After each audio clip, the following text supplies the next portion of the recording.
कदलीपुर गांव से कुछ दूर घने जंगल में एक प्राचीन गुफा थी। वर्षों से ये बात कही जाती थी कि उस गुफा के भीतर एक रहस्यमयी खजाना छिपा हुआ है। उसी गुफा के बाहर कदलीपुर गांव का बलराम अपने साथी शंकर के साथ खड़ा था। गुफा के अंदर उसके कुछ आदमी मशाले लेकर खजाने की तलाश कर रहे थे। कुछ देर बाद एक आदमी गुफा से बाहर निकल कर आया। हमने गुफा का कोना कोना छान मारा, लेकिन भैया अंदर कोई खजाना नहीं मिला। मैं तो वर्षों से सुनता चला आ रहा हूँ कि इस गुफा में एक प्राचीन खजाना छिपा हुआ है। ये सुनकर शंकर मुस्कुराया। हो सकता है भैया कि खजाना गुफा की जमीन के नीचे दबा हो। अगर ऐसा है तो हमें खुदाई करनी होगी। ठीक कह रहे हो तुम शंकर, चलो आओ। उसी समय कदलीपुर गांव का चौधरी वहां से गुजर रहा था। गुफा के बाहर बलराम और उसके आदमियों को देखकर वो चौंक गया। अरे बलराम भैया, अरे आप लोग यहाँ क्या कर रहे हो? ये गुफा में क्या हो रहा है? ये सुनकर बलराम थोड़ा झेंप गया। फिर उसने मुस्कुराकर बात संभालने की कोशिश की। अरे नहीं नहीं नहीं नहीं, कुछ नहीं।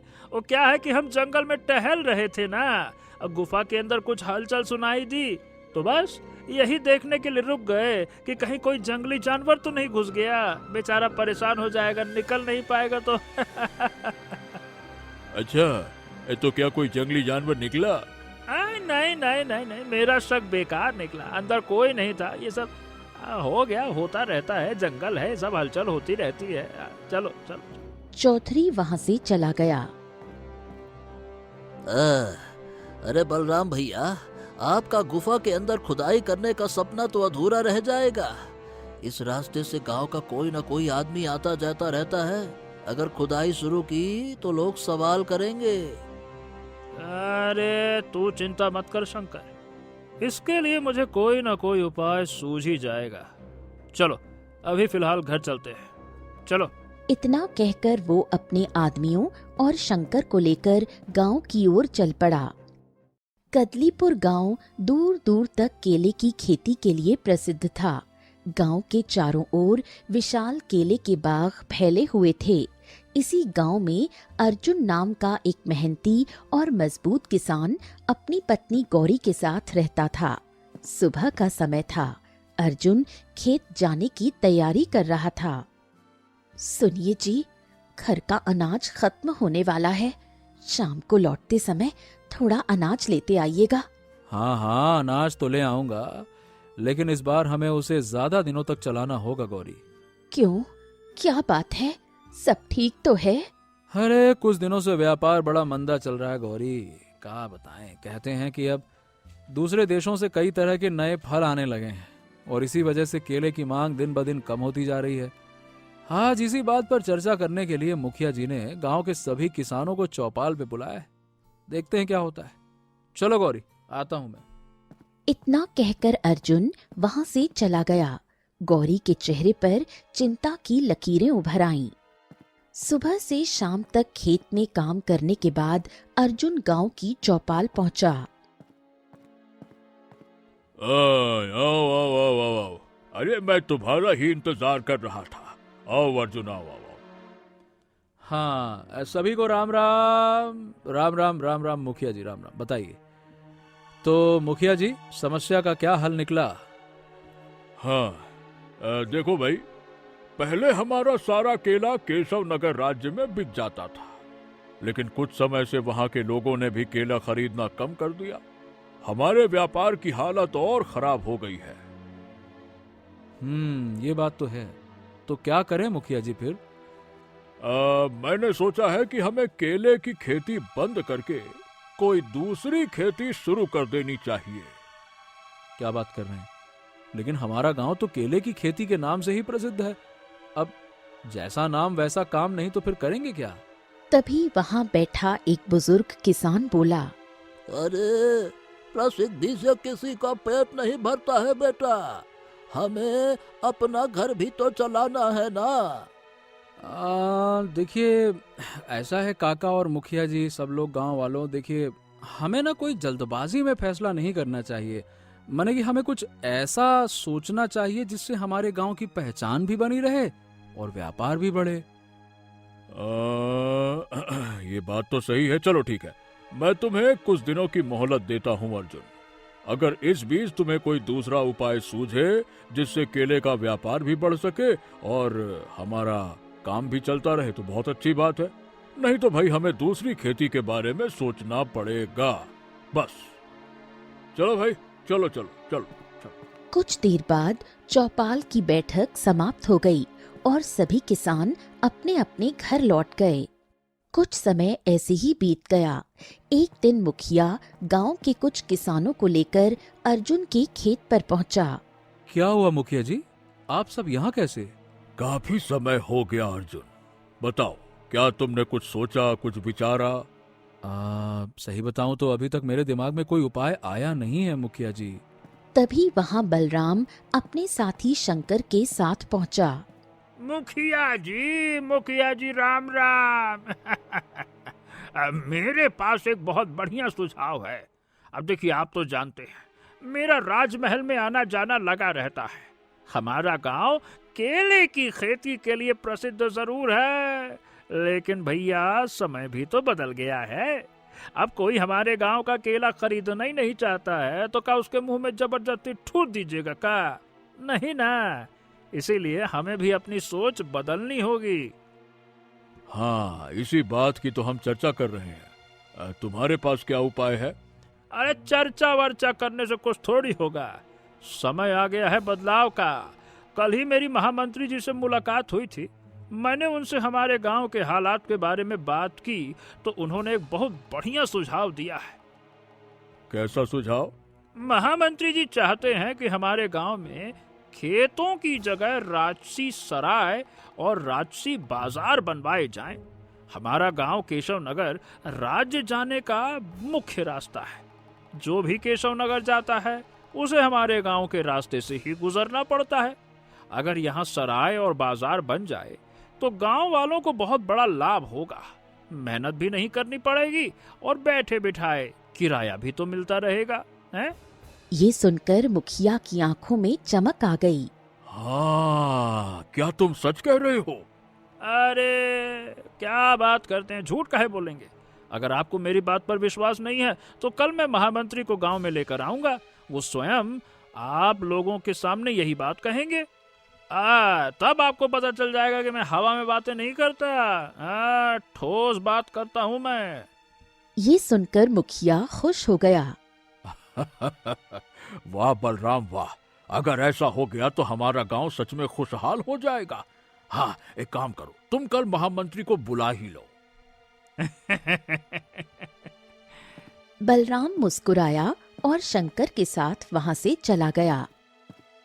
कुछ देर बाद बलराम और शंकर अपनी हवेली पहुंच गए।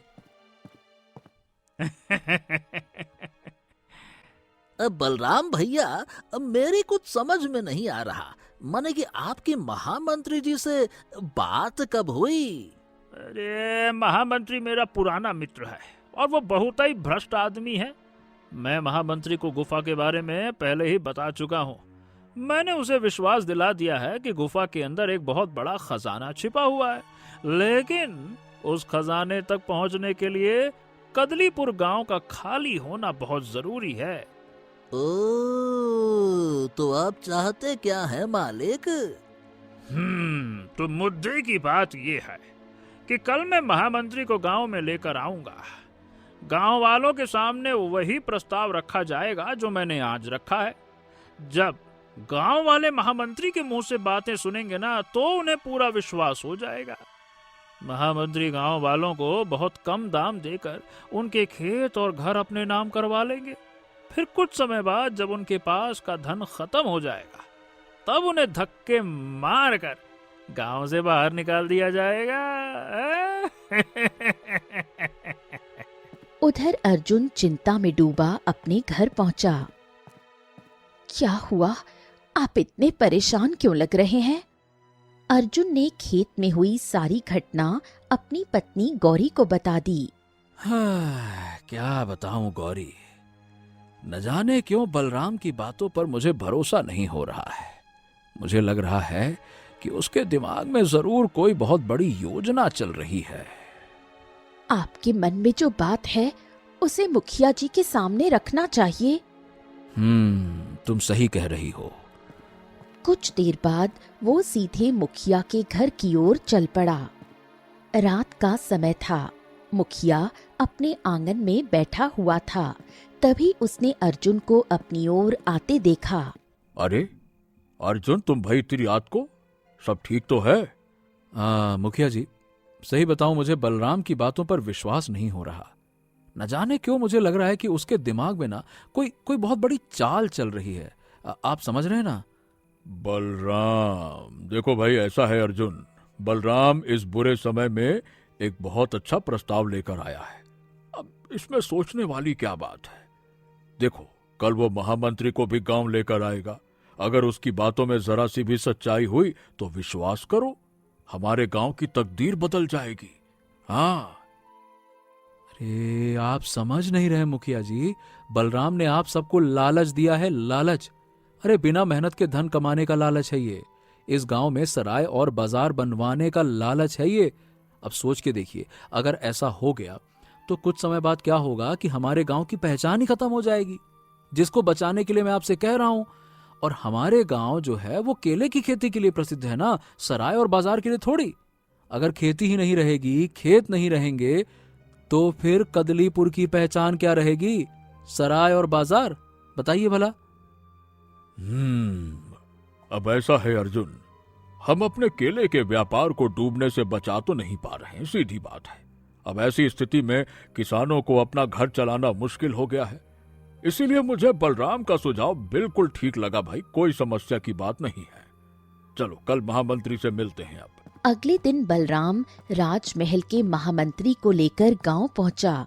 महामंत्री के आने की खबर सुनकर पूरा गांव चौपाल में एकत्रित हो गया। हाँ महामंत्री जी, आपने मुझे जो सुझाव दिया था मैंने वही बात गांव वालों के सामने रख दी है। अब आप स्वयं इन्हें बता दीजिए कि आप इनका कितना भला चाहते हैं। अब आप बताइए। गांव वालों, देखो भाई, आप सब लोग जानते हो कि अब आपके केले बाजार में नहीं बिकते। केवल बलराम के कहने पर मैंने आप लोगों की सहायता करने का फैसला किया है। गांव वाले ध्यान से उसकी बातें सुनने लगे। हम यहाँ राजसी सराय और राजसी बाजार बनवाएंगे। अरे भाई, दूर दूर से व्यापारी और यात्री यहाँ आएंगे। लोग सराय में ठहरेंगे, बाजार में खरीदारी करेंगे और उन सब से होने वाली आमदनी सीधे जाएगी आपकी जेब में। बताओ क्या बुरा है इसमें? बताओ। महामंत्री जी की जय हो, कदलीपुर की जय हो। जय हो। बस बस बस बस बस, लेकिन सुनो, इसके लिए आप लोगों को भी कुछ करना होगा। अब बताइए मंत्री जी, हमें क्या करना होगा? आप जो कहेंगे हम वही करेंगे। देखो भाई, राजसी बाजार और राजसी सराय बनाने के लिए हमें पूरे गांव के जमीनों की आवश्यकता होगी। इसीलिए आप सबको अपने खेत और घर हमारे नाम करने होंगे। ये सुनकर मुखिया और गांव वाले एक दूसरे का मुंह देखने लगे। महामंत्री फिर मुस्कुराया।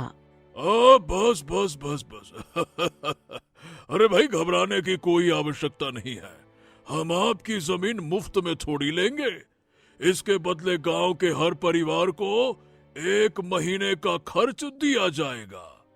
ये सुनकर कुछ गांव वालों के चेहरे खिल उठे। वाह वाह वाह वाह वाह। और आपको क्या लगता है मंत्री जी कि 1 महीने बाद जब ये धन खत्म हो जाएगा तब क्या होगा, बताइए? अरे बस बस बस बस, शांति शांति। देखो भाई, उसके बाद दूसरे महीने का खर्च दिया जाएगा। फिर मजदूर यहाँ आना शुरू करेंगे। आपके घरों को तोड़कर उन्हें सराय का रूप दिया जाएगा और खेतों को बाजार का रूप दिया जाएगा। जब ये काम पूरा हो जाएगा तब हमारे और गांव वालों के बीच एक लिखित समझौता होगा। उसमें साफ साफ लिखा जाएगा कि सराय और बाजार से होने वाले लाभ का 90% हिस्सा गांव वालों का होगा और केवल 10% हिस्सा ही राजकोष में कर के रूप में जाएगा। हाँ भाई, देखो ऐसा है कि पूरा काम लिखा पढ़ी से होगा, पक्के तौर पर। बताओ। अब मुझे यह प्रस्ताव स्वीकार है। तभी अर्जुन क्रोधित होकर खड़ा हो गया। लेकिन मुझे ये प्रस्ताव स्वीकार नहीं है। ये सुनकर गांव वालों के चेहरे पर संतोष आ गया। इतना कहकर वो वहां से चला गया। कुछ देर बाद महामंत्री भी वहां से चला गया। उसके जाने के बाद मुखिया अर्जुन के पीछे पीछे आया। देखो अर्जुन, सीधी बात है। अरे भाई, तुम्हें इस तरह से गांव की तरक्की में रोड़ा नहीं बनना चाहिए। ये क्या हरकत है? तुम्हें प्रस्ताव पसंद नहीं है, क्या बात है? देखिए मुखिया जी, मैं तरक्की के खिलाफ नहीं हूं, आप समझिए। लेकिन मैं अपने पूर्वजों के खेत और अपना पुश्तैनी घर नहीं बेचूंगा। ना मुझे महामंत्री की बात पर विश्वास है और ना ही बलराम की बात पर। सीधी बात है। ये सुनकर मुखिया क्रोधित हो गया। अरे तो ठीक है, फिर अड़े रहो अपने जिद पर। नहीं तो समझाओ, नौटंकी करते हैं। इतना कहकर वो वहां से चला गया। अगले दिन मुखिया गांव के सभी लोगों को लेकर बलराम की हवेली पहुंचा। एक एक करके गांव वालों ने अपने खेत और घरों के कागज बलराम के नाम कर दिए। महामंत्री की ओर से प्रत्येक परिवार को 1 महीने का खर्च दिया गया। कुछ देर बाद सभी गांव वाले खुश होकर अपने अपने घर लौट गए। हवेली के आंगन में कागजों का बड़ा ढेर लगा हुआ था। बलराम उन कागजों को देखकर मुस्कुरा रहा था। देखा शंकर, इन सब लोगों ने अपने खेत और घर अब मेरे नाम कर दिए। वो सब तो ठीक है मालिक, लेकिन अर्जुन तैयार नहीं हुआ। बलराम हंस पड़ा। अरे अरे, अर्जुन के तैयार होने ना होने से कोई फर्क नहीं पड़ता। कुछ दिनों बाद मैं सारे गांव वालों को अपमानित करके गांव से बाहर निकाल दूंगा। इस ससुरा अर्जुन अकेला बच भी जाएगा और उससे हमको कौन सा खतरा है? बलराम ने एक कागज उठाया और मुस्कुराने लगा। और मत भूलो, महामंत्री हमारे साथ है। अगर कुछ भी उल्टा सीधा हुआ तो राजमहल में वही तो हमारे पक्ष में गवाही देंगे ना। समय ऐसे ही बीतने लगा। 1 महीने बाद अचानक गांव में घोड़ों की आवाज गूंज उठी। महामंत्री कुछ सैनिकों को लेकर बलराम के साथ गांव पहुंच गया। सभी गांव वाले वहां एकत्रित हो गए। देखो गांव वालों, मेरा इरादा अब बदल गया है। मैं यहाँ ना तो कोई राजसी बाजार बनवाऊंगा और ना ही कोई राजसी सराय। इसीलिए मैं तुम्हें ये बताने के लिए आया हूँ। अजी, लेकिन महामंत्री जी, हम तो अपने घर और खेत बलराम के नाम कर चुके हैं आपके कहने पर। देखो ऐसा है कि अब मैं इसमें कुछ नहीं कर सकता। ये तुम्हारा आपसी मामला है, आपस में निपटो। तभी बलराम मुस्कुराते हुए आगे बढ़ा। और मेरा फैसला ये है कि तुम सबको केवल 3 दिन की मोहलत देता हूँ। 3 दिन के अगर अपने घर खाली करके गांव से दफा हो जाओ, समझ गए? नहीं तो धक्के मारना मुझे बड़ा अच्छा से आता है। क्योंकि भैया अब तुम्हारे खेत और घर मेरे हो चुके हैं, तो धक्के मारकर मैं बाहर निकाल दूंगा। ये सुनकर मुखिया को सब कुछ घूमता हुआ महसूस हुआ। अरे ये तो धोखा है, ये अन्याय है बलराम। अच्छा, ये अन्याय है। ओहो, ये तो गड़बड़ हो गया। लेकिन अब यही है। महामंत्री कुटिलता से मुस्कुराया। और बलराम मेरा मित्र है, इसलिए मैं उसी का साथ दूंगा। महामंत्री ने बलराम की ओर देखा। सुनो, अगर 3 दिन बाद भी इन लोगों ने गांव खाली करने में आनाकानी की तो मुझे बता देना। मेरे सैनिक इन्हें धक्के देकर गांव से बाहर निकाल देंगे। ठीक है, चलो। इतना कहकर महामंत्री वहां से चला गया। बलराम और शंकर भी मुस्कुराते हुए वहां से निकल गए। मुखिया की आंखों से आंसू बहने लगे। वो धीरे धीरे अपने घर के बाहर बैठ गया। मैंने अपने ही हाथों से अपने गांव को बर्बाद कर दिया। तभी वहां अर्जुन आ गया। मैंने आपसे कहा था ना मुखिया जी, मुझे कुछ गड़बड़ लग रही है। अरे काश मैंने तुम्हारी बात मान ली होते।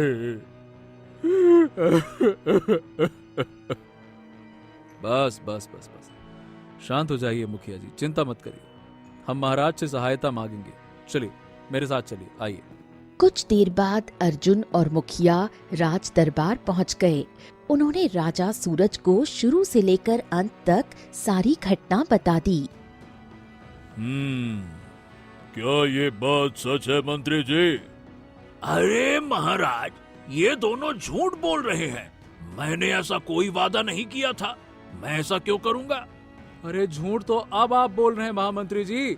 महाराज इन्होंने वादा किया था। बकवास बंद करो। फालतू की बातें करते हो। तुम हमारे सामने हमारे महामंत्री को झूठा साबित कर रहे हो। इतना कहकर राजा सूरज ने एक सैनिक की ओर देखा। जाओ, बलराम को तुरंत यहाँ लेकर आओ। जाओ। कुछ देर बाद बलराम और शंकर राज दरबार में आ गए। अर्जुन और मुखिया का दावा है कि तुमने धोखे से उनकी जमीन और खेत हड़प लिए हैं। ये सुनकर बलराम चतुराई से मुस्कुराया। महाराज आपकी जय हो, आपकी जय हो। ये सब झूठे हैं महाराज। गांव वालों का क्या है कि व्यापार चलना बंद हो गया था। उन्होंने मुझसे मदद मांगी। मैंने उनसे साफ कह दिया कि देखो भैया, मैं ठहरा व्यापारी, मैं ऐसे मदद नहीं करूंगा। इसीलिए उन्होंने अपने खेत और घर मेरे नाम कर दिए और बदले में मैंने उन्हें धन दे दिया। बस। राजा सूरज कुछ देर सोच में डूब गया। तो तुम ये कहना चाहते हो कि तुमने मदद के बदले उनसे उनके खेत और घर अपने नाम करवाए। ये सुनकर बलराम थोड़ा घबरा गया, लेकिन उसने तुरंत अपने चेहरे के भाव बदल दिए। महाराज, बात यह है कि अक्सर लोग कर्ज लेकर अपनी बात से पलट जाते हैं, इसीलिए मैंने ऐसा किया। अगर गांव वाले अपना धन मुझे वापस कर दें तो कोई बात नहीं, मैं उनके खेत और घर लौटा दूंगा। मुझे कोई दिक्कत नहीं है। कितने समय में? 15 दिन के अंदर। राजा सूरज मुस्कुराया और अर्जुन की ओर देखने लगा। बलराम की बात से तो ये साबित होता है कि उसकी नीयत में खोट नहीं है। उसने मदद की और केवल अपने धन की सुरक्षा के लिए खेत और घर अपने नाम करवाए। चलो, 15 दिन के अंदर उसका धन लौटा दो और अपने खेत वापस ले लो। लेकिन महाराज, व्यापार बहुत मंदा है। गांव वाले 1 महीने से ऐसे ही बैठे हैं। इतने कम समय में इतना धन इकट्ठा करना असंभव है महाराज। अगर गांव वाले धन वापस नहीं कर सकते तो फिर इन्हें खेत और घर मांगने का भी कोई हक नहीं है। अर्जुन और मुखिया उदास मन से वहां से लौट आए।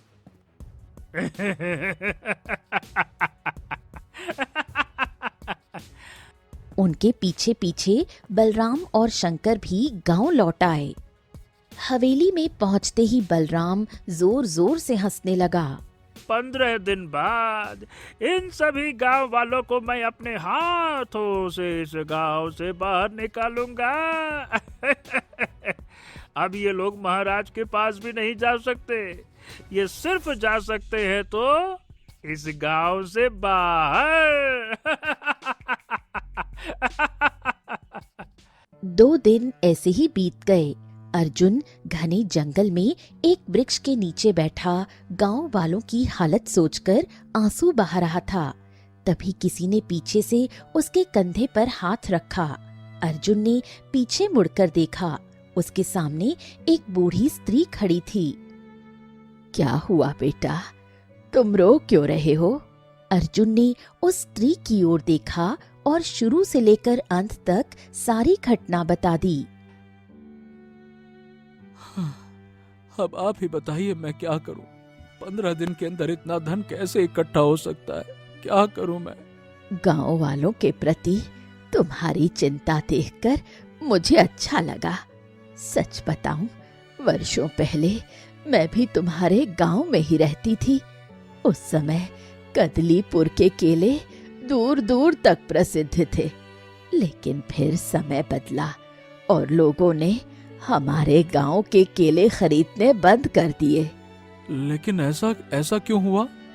क्योंकि हमने समय के साथ चलना बंद कर दिया। हमने कुछ नया सोचना ही छोड़ दिया।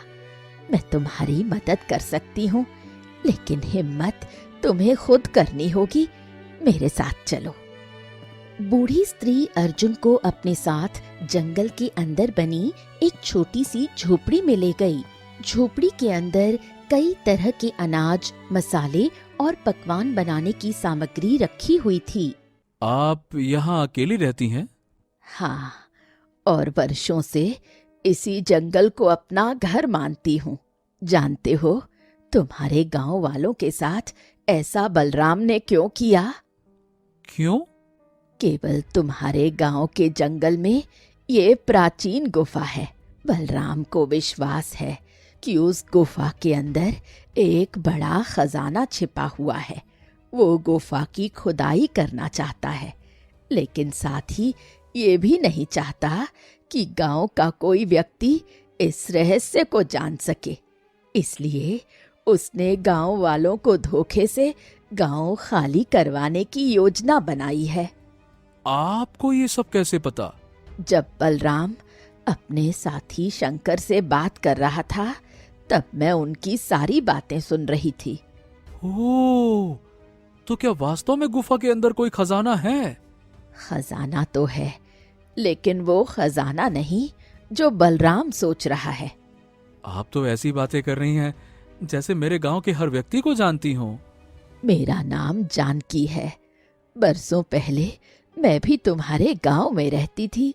मेरे पति के स्वर्गवास के बाद मेरा मन गांव में नहीं लगा, इसलिए मैं इस जंगल में आकर बस गई।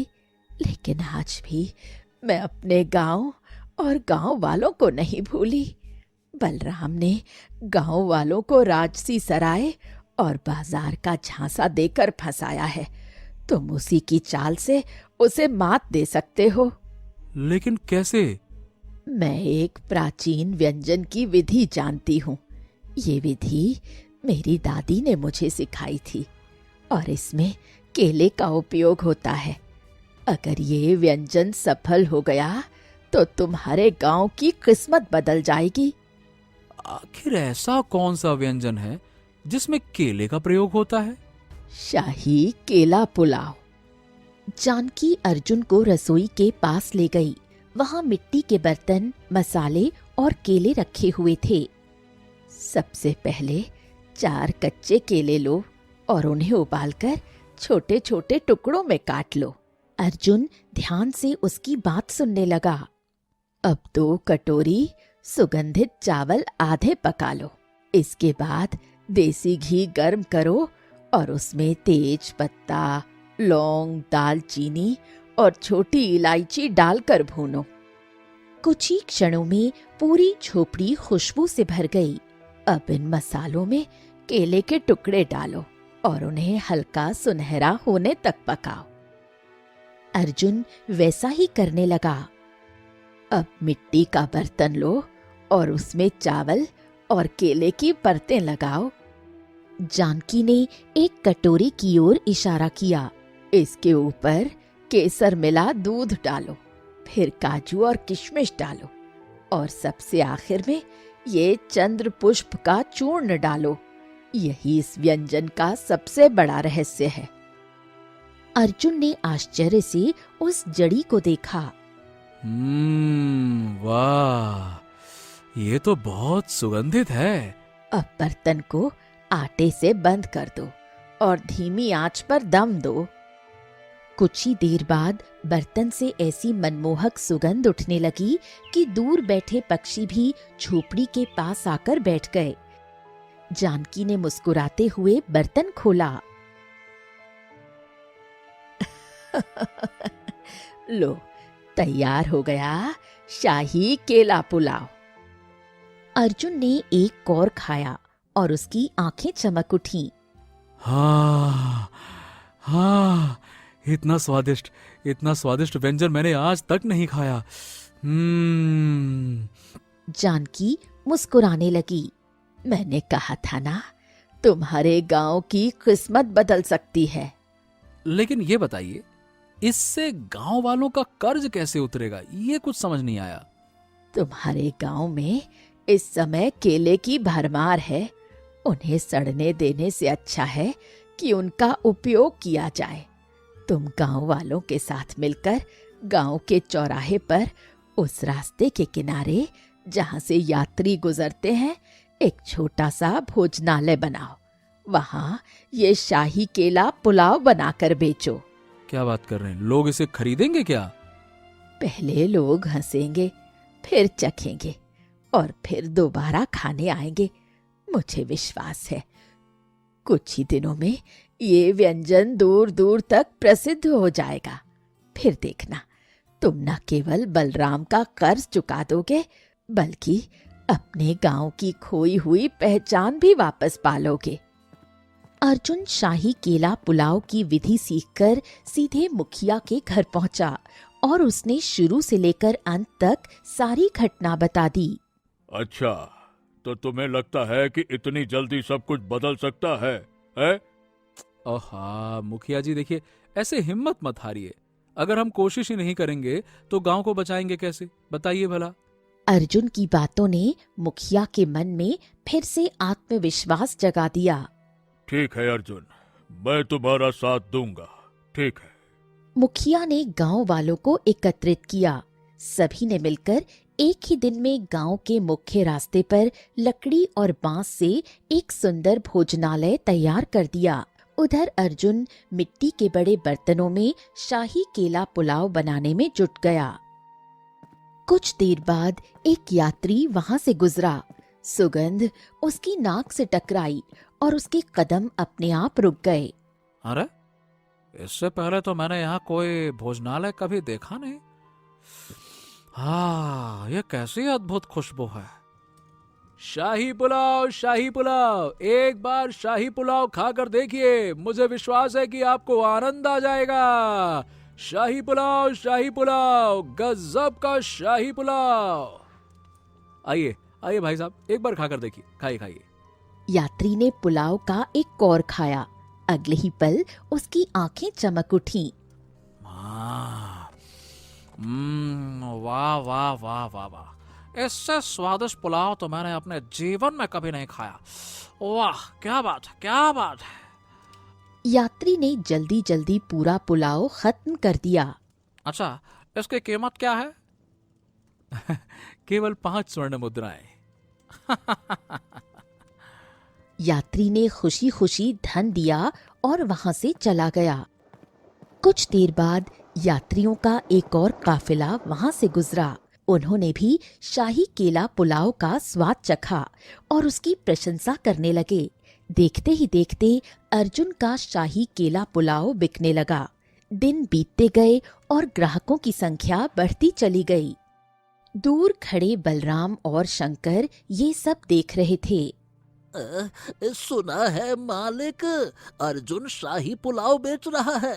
उसे लगता है कि वो धंधा करके बहुत जल्दी कर्जा चुका देगा और अपने गांव की पहचान भी बचा लेगा। लगता है ससुरा पगला गया है और कुछ ही दिन बचे हैं और कुछ नहीं कर पाएगा। तुम तो आराम करो मस्त। एक दिन घोड़े पर सवार एक सुंदर स्त्री वहां पहुंची। मैंने तुम्हारे शाही केला पुलाव की बहुत प्रशंसा सुनी है। मैं भी इसका स्वाद चखना चाहती हूँ। अर्जुन ने उसे पुलाव परोस दिया। जैसे ही उसने पहला कौर खाया, उसके चेहरे पर मुस्कान फैल गई। अद्भुत, ऐसा स्वाद मैंने पहले कभी नहीं चखा। उसने एक थैली भरकर स्वर्ण मुद्राएं अर्जुन को दे दी। ये तुम्हारे स्वादिष्ट व्यंजन का पुरस्कार है। इतना कहकर वो वहां से चली गई। 16वां दिन आ गया। बलराम सीधे राज दरबार पहुंचा। महाराज की जय हो, जय हो। महाराज, 15 दिन पूरे हो चुके हैं। अब या तो गांव वाले मेरा कर्जा लौटाएं या फिर उनके खेत और उनके घर मुझे दिलवा दीजिए। राजा सूरज ने तुरंत सैनिकों को आदेश दिया। अर्जुन, मुखिया और गांव वालों को तुरंत दरबार में बुलाया जाए। जाओ। कुछ देर बाद सभी लोग दरबार में उपस्थित हो गए। आज 16वां दिन है, अब फैसला होना चाहिए। अर्जुन आगे बढ़ा और अपनी कमर से बंधी धन की पोटली निकालकर राजा के सामने रख दी। महाराज की जय हो। गांव वालों ने जितना भी धन बलराम से लिया था वो पूरा धन यहाँ मौजूद है। बलराम स्वयं गिन सकता है। ये सुनकर बलराम बुरी तरह चौंक गया। ये कैसे संभव है? ये असंभव है। इतनी जल्दी इतना धन इकट्ठा कैसे हो सकता है? महाराज, जरूर इन्होंने कोई चोरी की है। सही बता रहा हूँ मैं। तभी दरबार के बाहर से एक मधुर आवाज सुनाई दी। नहीं, इन्होंने कोई चोरी नहीं की। सभी ने मुड़कर देखा। केशव नगर की राजकुमारी दरबार में प्रवेश कर रही थी। अर्जुन उसे देखकर चौंक गया। अरे, आप तो वही है ना जो कुछ दिन पहले मेरा शाही केला पुलाव खाकर गई थी? राजकुमारी मुस्कुराई। हाँ, मैं केशव नगर की राजकुमारी हूँ।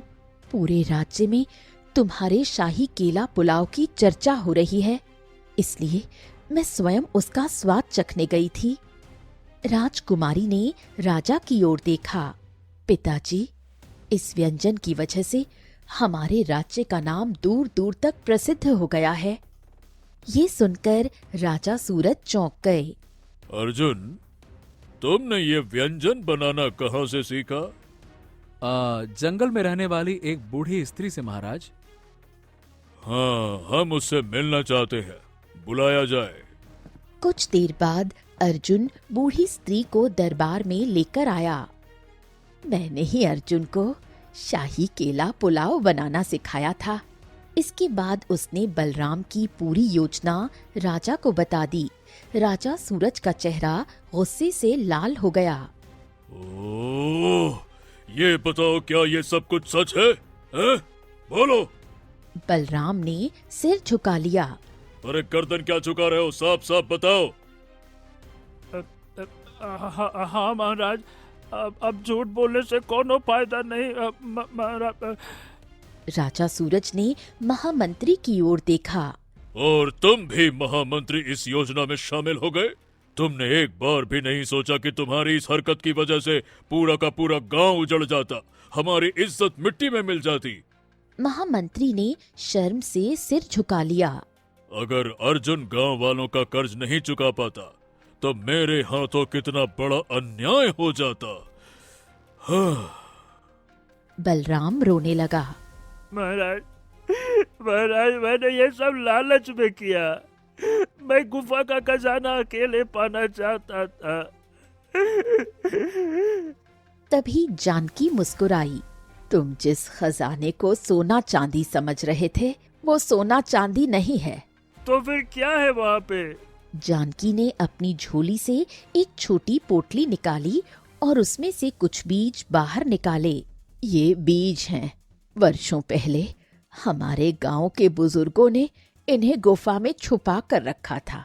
अगर कभी गांव में बीजों की समस्या आ जाए तो इन्हीं बीजों से फिर से केले की खेती शुरू की जा सकती है। ये सुनकर बलराम अवाक रह गया।